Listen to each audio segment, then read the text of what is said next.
டிஎன்பிஎஸ்சிக்கு படிக்கக்கூடிய மாணவரா நீங்க பலர் இந்த தேர்வுல தோல்வி அடையறதுக்கும் சிலர் இந்த தேர்வுல வெற்றி அடையறதுக்கும் உள்ள வித்தியாசங்களை இங்க பட்டியலிட்டிருக்கோம். நீங்க இந்த வீடியோவை பாஸ் பண்ணி ஒவ்வொரு பாயிண்ட்டையும் ரெஃபர் பண்ணிக்கலாம். ஒரு ஸ்டூடெண்ட்ஸ் வெற்றி பெறாரு அப்படின்னா கோச்சிங் மட்டுமே அதற்கு காரணமாக இருக்காது. அந்த கோச்சிங்கோட சேர்த்து ப்ரீவியஸ் இயர் ட்ரெண்டை பார்க்கணும். ரீசெண்டாக நடந்த எக்ஸாமில் எந்த டாப்பிக்கு முக்கியத்துவம் கொடுத்துருக்காங்கன்னு தெரியணும். அந்த டாபிக் திருப்பி ரிப்பீட் ஆகுமா அப்படிங்கிற ஒரு ப்ரெடிக்ஷனில் மாணவர்கள் யோசிக்கணும். நீங்கள் போட்டு பார்க்குற டெஸ்ட் சீரீஸ் டிஎன்பிஎஸ்சி தரத்திலான கேள்வித்தாளாக இருக்கணும்.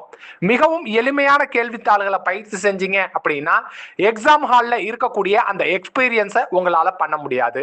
ஒரு நாளைக்கு ஒரு தலைப்பு, அந்த ஒரு தலைப்பில் ஒரு தேர்வு, அந்த ஒரு தேர்வும் டிஎன்பிஎஸ்சி தரத்தில் நீங்கள் பயிற்சி செஞ்சால் உங்களுடைய வெற்றியை தடுக்க முடியாது.